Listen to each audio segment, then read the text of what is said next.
listening to that is Jamila Mammadova, independent commentator and expert on Ukraine, the former Soviet Union as well, based in Westminster, though. Jamila, what your reaction to be to what you've just heard? Hello, Adrian. Thank you for having me. So clearly the invasion is ongoing. It's a very, very sad situation indeed. The casualties, we haven't heard much about it, but we don't know what's on Putin's mind. We do know that, and I agree with your previous commentator, that he probably at the moment considers taking over the strategic infrastructure in the country. All of it? We can see that he has an interest around Kiev because there is a river there and there is a reservoir there, which is very important because it supplies the country with water. But surely you would then have taking it is one thing, holding on to it is another. How is... I just don't see it. It doesn't feel like in this day and age that you can do those kind of things without, with this horrendous kind of and horrendously powerful and angry rearguard action. But then again, in this day and age, I never thought one country would invade another like this. But so there you go. So what's your take on it? Could it hold big parts of Ukraine? It's a very good question, Adrian. Militarily. Especially if he introduces more troops on the ground and more aircrafts in the air. He, of course, can increase the numbers. He can increase the military presence in Ukraine and slowly take over the capital. He's certainly capable, so let us not think that, he's not or he is joking. No. But whether he's really going to do that, that's another question. First of all, at the moment, as I said, he would need more numbers on the ground to be able to not just to invade the country, which is which is currently ongoing, but to maintain, to preserve the gains, to be able to control the vast territory of, let's say, those several towns that he has in his mind. For that, he needs more numbers. Okay. Secondly, I just think that from ideological point of view, I just don't think that it's correct to, some experts do compare Ukraine to what happened in Georgia, what happened in Chechnya. I think we shouldn't really compare these situations because Ukraine is a Slavic country. And I think that Vladimir Putin has an idea of restoring his or Russia's influence, at least in those areas populated by Slavs. So therefore, he established a good relationship with Belarus, and I think he's thinking to do the same with Ukraine. So tearing apart all the ties with the country it would make sense. Okay. Just stay with us if you can. We'll bring in Alexandra, who is in Ukraine, I think in Kiev, I believe. I don't know whether you could hear what we were just saying. Tell us what you can see around us first. Since this night, Russians shelling the Kiev, and a lot of people spend night in bomb shelter. And I was here for several hours in the morning also, and even now there are in different districts of Kiev the alarm which warn people about possible shellings. We have some battles of small groups of Russian who used, as I understood, Ukrainian forms in some districts of Kiev. And people are prepared to fight and to resist to Russians who try to occupy our country. And do people still believe they can keep the Russians out of Kiev, or how do they think it's going to unfold? We have no choice. We have to do all our best, and then we will see what will happen. This is our strategy. And we're talking about if, heaven forbid, the Russians take over Kiev and bring in another government, do you think people would accept that, or would they have no choice but to accept it, ordinary people like you? I'm sure that if this scenario will serialize, this government will be temporary, and all Russian occupation regime will be temporary, because for Ukrainians the most important values is freedom. You can take any sociological polls for last years and see it. That's why Ukrainians will resist in different ways. Okay, maybe we don't know what will be today or tomorrow, but what we know for sure is that sooner or later Putin will lose, because history plays against Putin. Okay, and this adventure of his, I suppose you might hope, will be the end of him, although it's difficult to see it just now. Maybe I will respond to your question on another way. What have to do the West, which declares the same values of freedom, democracy, and human rights, in order to help us to resist? Mm-hmm. Because now we saw that the announced sanctions is not stop Putin, and it's very Putin was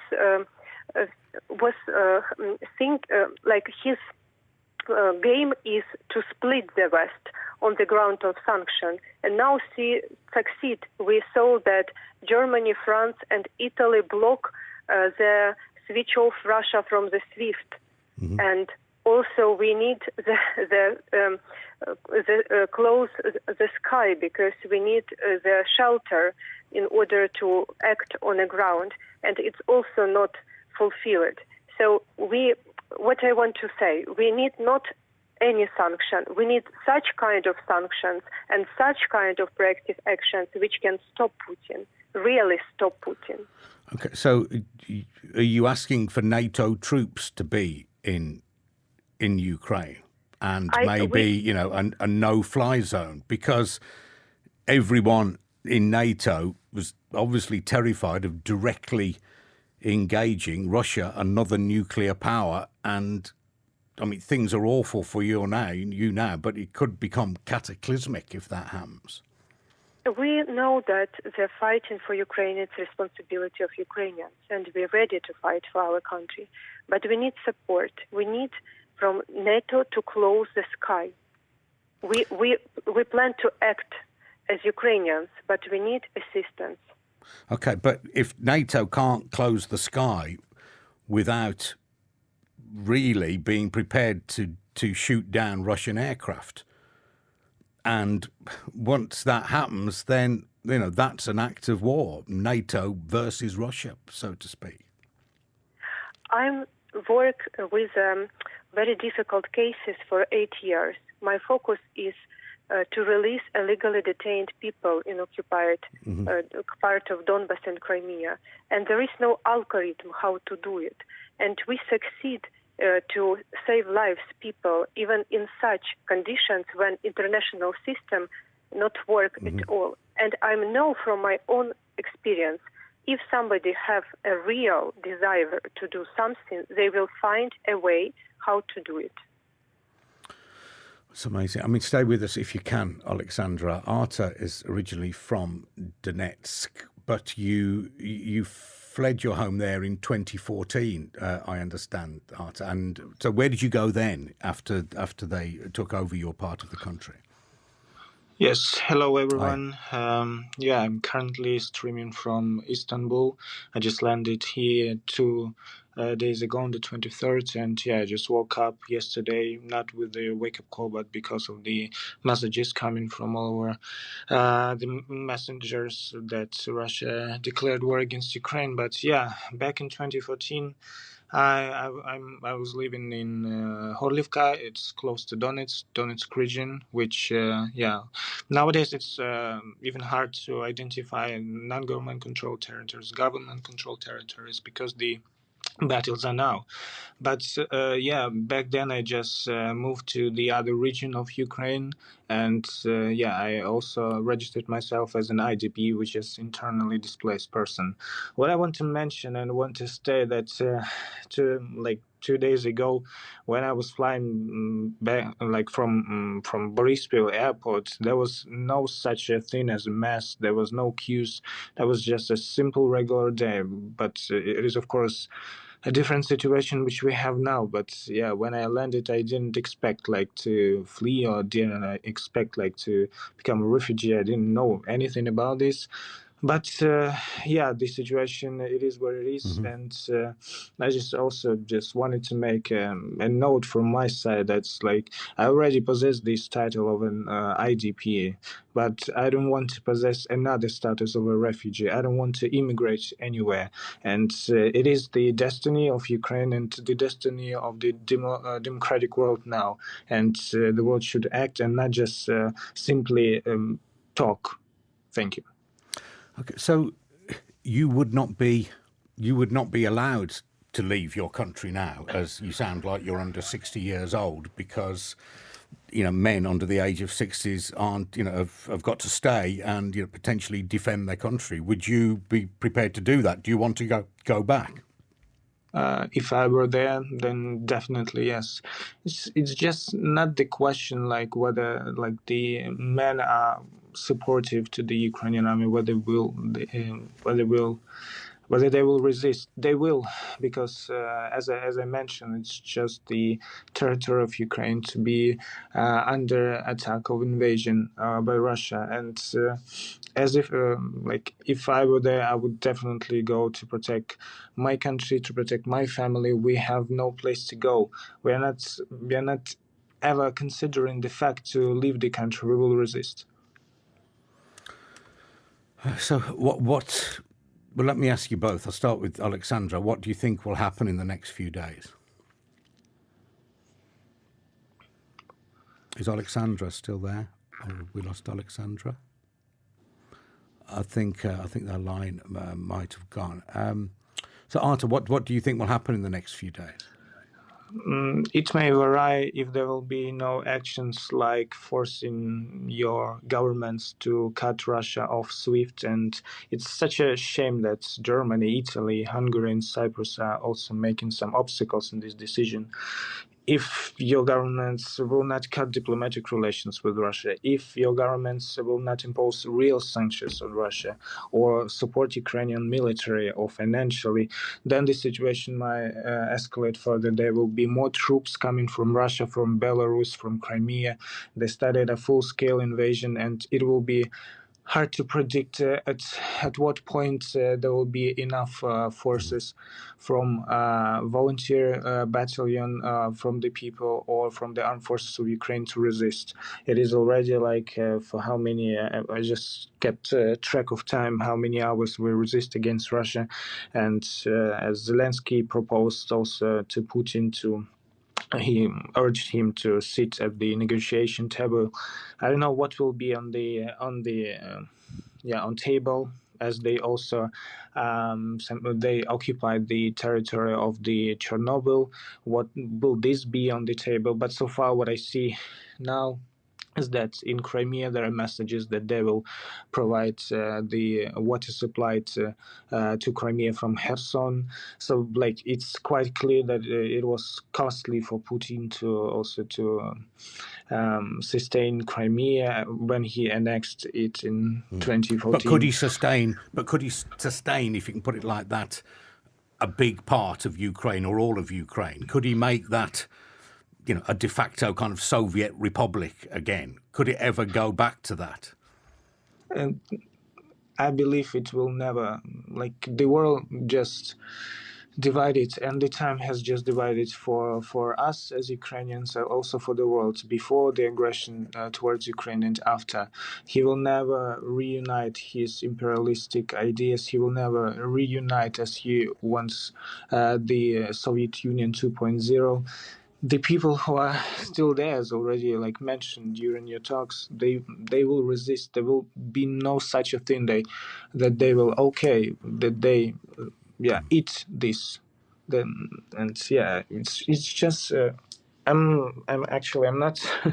It's such a ridiculous situation. I mean that we have like in 2022 in Europe, and I'm just begging and daring everyone just like to act now before it's too late. Okay. Because there is a very nice saying that when they came for for my neighbor, I was silent, but when they came for me, there was nothing like to protest.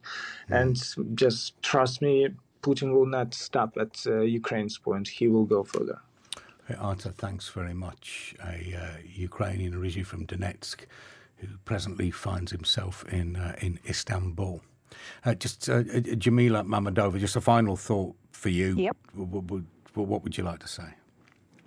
Well, I have to agree with your previous speaker that unfortunately the country is very divided, and it has been divided for the last 8 years. And I guess the reason for Maidan was exactly the same. I mean, we have eastern population of Ukraine. We saw the amount of refugees that fled to Russia. And by the way, Putin really hopes that at one point he could return them back. So we have Russian-speaking people living there, or Russians. Some of these people, I would say quite a lot of people at this point, already have Russian passports. And then we have Western Ukraine. People there, they really want to be reunited with the European Union. They want to be part of a Western world. They want their economy to be reformed. They want to operate in transparent system.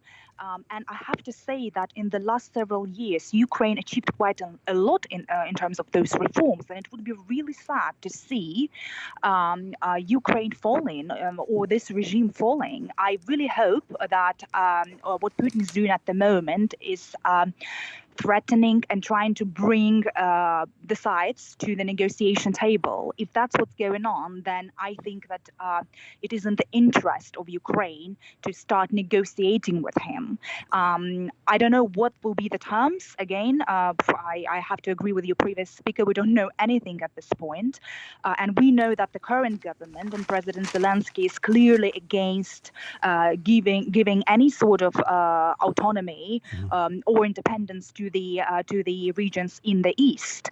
But I suppose in light of what's happening at the moment, we can see some movement into that direction. Okay. So we'll have to see what happens. Okay, thank you very much, Jamila Mammadova. It's just gone 12:30. Let's get a news update.